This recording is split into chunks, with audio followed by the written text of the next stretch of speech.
Month start ஆச்சு. Grocery எல்லாமே almost காலியாகிற மாதிரி இருக்குது. ஸோ அதனால நியர்பையில் இருக்கிற டிமார்ட் தான் விசிட் பண்ணோம். எல்லா ஊரில் இருக்கிற மாதிரி இங்கேயுமே டிராஃபிக் ரூல்ஸ் வந்து ரொம்ப ஸ்ட்ரிக்ட்டு.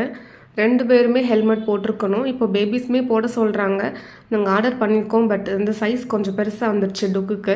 ஸோ அது ரிட்டன் போட்டிருக்கோம். பட் இன்னுமே வரல. உமன்ஸ் டேங்கிறதுனால 18லேருந்து 20% கிட்டவே சேல் ஆஃபர் இருந்துச்சு. மெயினாக சில ப்ராடக்ட்க்கு எல்லாமே பை ஒன் கெட் ஒன் அந்த ஆப்ஷனுமே இருந்துச்சு.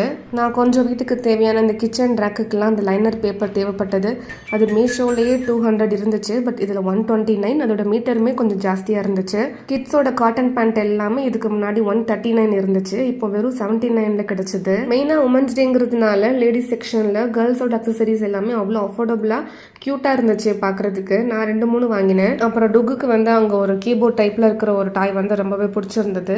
அது ஹீலிங் பண்ணுற மாதிரி அதோட சவுண்ட் இருந்துச்சா, ஸோ அது ஒன்று வாங்கினோம். லோக்கல் ஷாப் கம்பேர் பண்ணும்போது அந்த எம்ஆர்பி விட டிமார்ட்டில் 10-20 கிட்ட கூட நமக்கு அமௌண்ட் ரெடியூஸ் ஆகுற மாதிரி தான் இருக்குது.